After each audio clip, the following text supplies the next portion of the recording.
आपण जीवन जगत असताना खोटारडेपणा करायचा नाही, वागायचा नाही. त्यामुळे आपण काल अर्ज दिला की सरकारचं जे पोलीस आम्हाला दिले संरक्षण ते अजिबात नको, एक पण नको, म्हणजे कोणीच नको, बॉडीगार्ड नको ना, कोणी नको ना, कोणी नको. कारण सरकारवरचा आमचा पूर्ण विश्वासच उडाला आहे. त्यामुळे त्यांना काल अर्ज दिला, आजही सांगितलं आम्ही की तुम्ही सोबत येऊ नका. तुम्ही आत्तापर्यंत सेवा केली त्याबद्दल तुमचा सगळ्या पोलीस बांधवांचा आम्ही मनापासून सन्मान करतो, तर आपण जावं अशी विनंती त्यांना केली. आम्ही आमच्या गाडीतही घेतलं नाही, त्यांना सोबतही येऊ दिलेलं नाही आहे. त्याचं कारण असं आहे की एवढं मोठं घातपात जर धनंजय मुंडे घडून आणतो, त्याला वाचवण्याचं काम अजित पवार करत आहे, देवेंद्र फडणवीस करत आहे.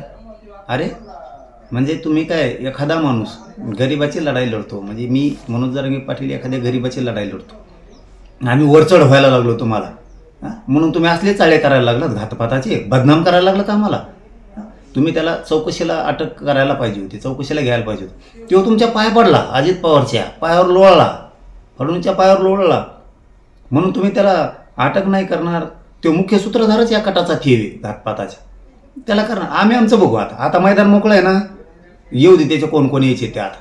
आता मैदान मोकळं आहे ना सगळं, आता पोलीस नाही काय नाही त्याचे कोण कोण येणार आहे, त्या धन्या मुंड्याचे येऊ दे. आता कोण कोण येतं ती बघूया. आम्ही सुद्धा अंगावर आल्यावर वापस कसं काय जाते तेही बघूयात आता. कारण शेवटी सरकारची जबाबदारी होती की न्याय करायला पाहिजे होता.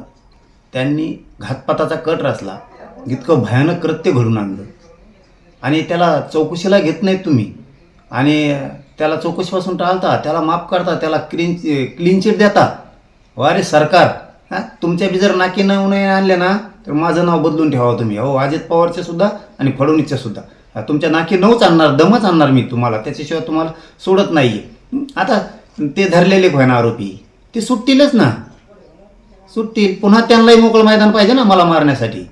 आणखीन त्याच्या 2-3 काही टोळ्या असत्या त्या धान्याच्या, त्याही होतील. आणखीन त्यांनी कुठं षडयंत्र रचले असतील, बदनामीचे आमके दमके. तर सगळ्याला मोकळे का आता मैदान. बघूयात काय होते. मला संरक्षण नको, अजिबात नको. कारण याला जबाबदार देवेंद्र फडणवीस आणि अजित पवारच आहेत. यांना गरिबाचे लेकरं मेले तरी चालतं, घातपात करून मारले तरी चालतं. फक्त यांना अजित पवारला तेव पाहिजे. घे तुला तेवच आता.